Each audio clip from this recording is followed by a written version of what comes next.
अरे रास आ गए हैं हमको अब कैक्टस गमलों में, तुलसी का बिरवा पीपल का वृक्ष नहीं मिलता। जो जीते जी माता पिता का सम्मान नहीं करता उसे उनका श्राद्ध करने का अधिकार नहीं होना चाहिए। उसकी मां ने पूछा कि बेटा घर के टूटे बर्तन क्यों इकट्ठे कर रहे हो, तो वो कहता है कि मैं इनको इकट्ठा करूंगा और जब आप बूढ़े हो जाओगे तो आपको इन्हीं बर्तनों में खाना खिलाऊंगा। और अपने बूढ़े माता पिता को जो हृदय में रख पाए, आपके बच्चे स्वयं आपको सर आंखों पर रख लेंगे। अगर मेरी मां ने मुझे पहली चोरी वाले दिन रोका होता तो आज मुझे फांसी की सजा नहीं मिलती। और संस्कारों को देने में माता जब भी सो जाती है, चक्रव्यूह की चालों में बेटे को खोना पड़ता है। मां शारद के चरणों में कोटि कोटि नमन करता हूं, प्रबुद्ध मंच को प्रणाम करता हूं। इतना ये शानदार मंच है जिस पर आदरणीय लटुरी लठ जी जो पूरे देश में बड़े प्रेम से हजारों श्रोताओं के बीच में सुने जाते हैं। और आज सबसे बड़े गौरव की बात हम लोगों के लिए ये है कि उनके सम्मान में, उनके संचालन में हम लोग यहाँ काव्य पाठ कर रहे हैं। आदरणीय दादा को मैं बहुत बहुत प्रणाम करता हूँ, आप सभी का हार्दिक अभिनंदन करता हूँ। और सबसे पहले मैं आभारी हूँ हीरेंद्र का कि इतने अच्छे प्रबुद्ध श्रोताओं से जुड़ने का अवसर उसने हमें दिया। देखिए यहाँ पर कवि सम्मेलन की एक बीज वपन हो रहा है, यहाँ बीज बोया जा रहा है जिससे एक वृक्ष आगे जाकर बनेगा। और पहले इसको लेके हम आशंकित होते, लेकिन जिस तरह से आप कविता सुन रहे हैं मैं पूरी तरह से आश्वस्त हूँ। मुझे विश्वास है कि यहाँ पर एक दिन बहुत बड़ा कवि सम्मेलन खड़ा होगा। मैं आपको यहाँ से करबद्ध नमन करता हूँ, आपके लिए मैं यहाँ से तालियां बजाता हूँ। कैसे शानदार श्रोता मेरे समक्ष बैठे हुए हैं। वाह, जिंदाबाद भाई कदम। और मैं सीधे सीधे कविता शुरू करता हूँ क्योंकि कवि सम्मेलन की शुरुआत हो चुकी है। हमारे सचिन भाई ने बहुत अच्छे प्रेम के गीत यहाँ से पढ़े, लेकिन मैं कुछ ऐसी बातें आपसे साझा करके जाऊंगा जो आप अपने हृदय में संभाल के रखिएगा। देखिए काव्य कुनवे के लोग यहाँ पर विराजमान हैं। ये यहाँ पर क्यों उपस्थित हैं, अपने कुनवे के लिए 4 पंक्तियां मैं निवेदित करता हूँ कि प्रकृति का अनुराग कलम में भरते हैं। वाह, प्रकृति का अनुराग कलम में भरते हैं, जीवन का हर राग कलम में भरते हैं। चलते फिरते लोग यदि सो जाएं तो उन्हें जगाने आग कलम में भरते हैं। वाह, वाह, वाह, वाह, वाह, वाह।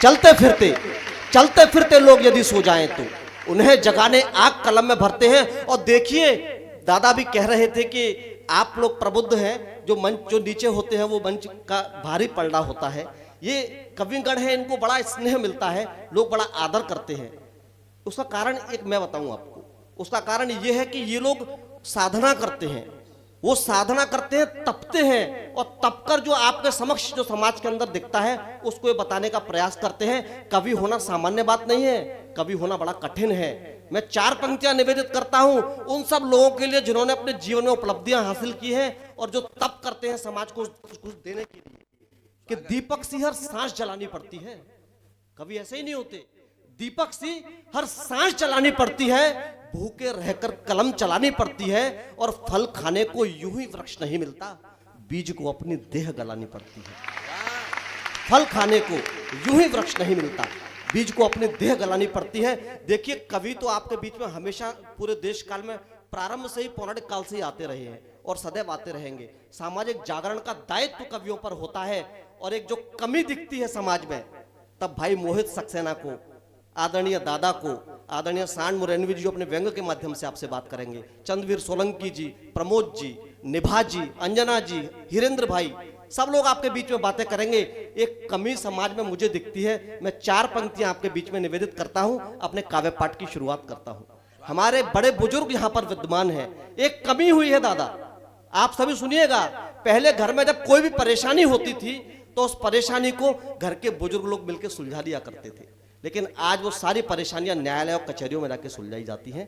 तब 4 पंक्तियां उस कमी को बताता हूं कि बिखरे रिश्तों को जोड़े वो अक्ष नहीं मिलता। बिखरे रिश्तों को जोड़े वो अक्ष नहीं मिलता, सच को धारण करने वाला पक्ष नहीं मिलता। अरे रास आ गए हैं हमको अब कैक्टस गमलों में, तुलसी का बिरवा पीपल का वृक्ष नहीं मिलता। रास आ गए हैं हमको अब कैक्टस गमलों में, तुलसी का बिरवा पीपल का वृक्ष नहीं मिलता। एक कमी कहीं ना कहीं हुई है समाज में। अरे आप इनको संजो के रखिए, ये घर के जो बुजुर्ग होते हैं ये असली पीढ़ी के संवाहक हैं। संस्कार को अगली पीढ़ी में यही लोग ले जाते हैं और आज इन्हें हाशिए पे कर दिया है। अरे इनको हम छोड़ देंगे तो क्या करेंगे? अपनी युवा पीढ़ी से पूछता हूं कि भटके जोश में राहें दिशाएं कौन देगा? भटके जोश में राहें दिशाएं कौन देगा? छाई राख शोलों पर हवाएं कौन देगा? और जुनूने दौड़ में बड़ों का साया छोड़ बैठे झूलो आसमानों को दुआएं कौन देगा? झूलो आसमानों को, झूलो आसमानों को दुआएं कौन देगा? देखिए बड़े ही संस्कारिक आप लोग हैं। शहरों में बड़ी विडंबना हो गई है। यहाँ कम से कम अपने माता पिता के साथ हम लोग रहते हैं। शहरों में कहते हैं कि माता पिता हमारे साथ रहते हैं। बड़ी विडंबना है। मैं अपने युवाओं को 4 पंक्तियां कहता हूं। एक वृद्धाश्रम में मुझे जाने का अवसर मिला। दादा मंच का ध्यान चाहूंगा। एक कार्यक्रम में हम थे, मोहित भी साथ में थे। वृद्धाश्रम में कार्यक्रम था।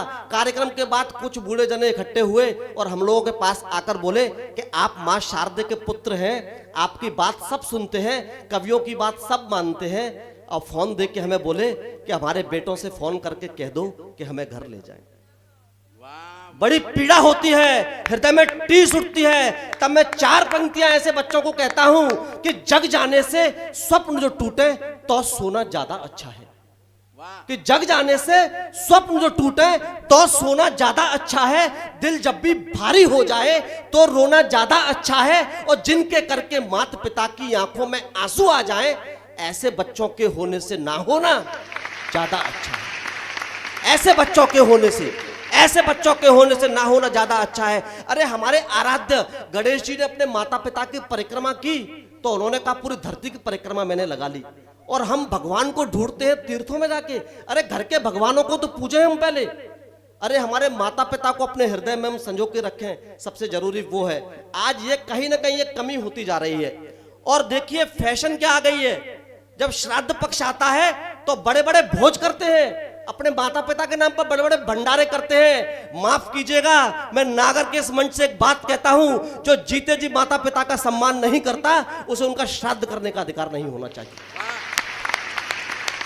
4 पंक्तियां कहता हूं कि सही सूरत न दिखलाए तो उस दर्पण से क्या होगा? सही सूरत न दिखलाए तो उस दर्पण से क्या होगा? न हो सद्भाव पुष्पों में उन्हें अर्पण से क्या होगा? कभी माँ बाप थे बीमार, पानी तक नहीं पूछा, खिलाकर खीर पूरी श्राद्ध में तर्पण से क्या होगा? खिलाकर खीर पूरी, खिलाकर खीर पूरी श्राद्ध में तर्पण से क्या होगा? देखिए मैं आपके हृदय को बिल्कुल छूने की कोशिश करूंगा और जो परेशानी समाज के अंदर दिख रही है आपके हृदय की बात यहां से कहूंगा। देखिए बड़ी सबसे कठिन काम पता है क्या है? सबसे कठिन काम है आज बच्चों का लालन पालन करना। सबसे कठिन काम है। देखिए मुझे कहानी याद आती है। एक बच्चा घर के टूटे फूटे बर्तनों को, शहर में एक घटना घटी, अखबार में भी ये आई थी, आपने शायद पढ़ी हो, कि एक बच्चा घर के टूटे फूटे बर्तनों को चुन रहा था। उसकी मां ने पूछा कि बेटा घर के टूटे बर्तन क्यों इकट्ठे कर रहे हो? तो वो कहता है कि मैं इनको इकट्ठा करूंगा और जब आप बूढ़े हो जाओगे तो आपको इन्हीं बर्तनों में खाना खिलाऊंगा। तो उसकी माँ एकदम से झटका खा गई कि बेटा ये क्या कह रहे हो कि आप भी तो अम्मा और बाबा को टूटे बर्तनों में खाना देते हो। देखिए 4 पंक्तियां, कवि केवल वो नहीं है जो यहाँ पे समस्या बता के जाए, कवि का दायित्व ये है कि वो समाधान भी बता के जाए। इस कड़ी में आपके इस भागवत मंच से एक समाधान बता के जा रहा हूं। सारी परेशानियों का माता पिता बच्चों के साथ रहना चाहते हैं लेकिन बच्चे उनको रखना नहीं चाहते और उनके बच्चे उनको रखना नहीं चाहते। तब 4 पंक्तियां कहता हूं, अपने हृदय में इनको सजो के रखिएगा और एक समाधान बताने की कोशिश करता हूं कि आप स्वर्ग के सभी फलों को इसी धरा पर चख लेंगे। आप स्वर्ग के सभी फलों को इसी धरा पर चख लेंगे। आपके आचरणों के बादल कड़ी धूप को ढक लेंगे और अपने बूढ़े माता पिता को जो हृदय में रख पाए, आपके बच्चे स्वयं आपको सर आंखों पर रख लेंगे। अपने बूढ़े माता पिता को जो हृदय में रख पाए, आपके बच्चे स्वयं आपको सर आंखों पर रख लेंगे। और सबसे बड़ी जिम्मेदारी पता है किसकी है लालन पालन में? इन माताओं बहनों की। मां को बच्चे का पहला गुरु कहा जाता है, लेकिन जब माएं अज्ञानवश, कोई मां जानबूझकर अपने बच्चे का अहित नहीं करती, अज्ञानवश अगर कुछ गलती कर बैठती है। एक कहानी आती है कि एक बार एक चोर को फांसी की सजा सुनाई गई। उस चोर ने कहा कि मुझे फांसी मिले उससे पहले मेरी अंतिम इच्छा है कि मैं अपनी मां से मिलना चाहता हूं। जब उसकी मां को लाया गया तो उसने अपनी मां के कान को काट लिया।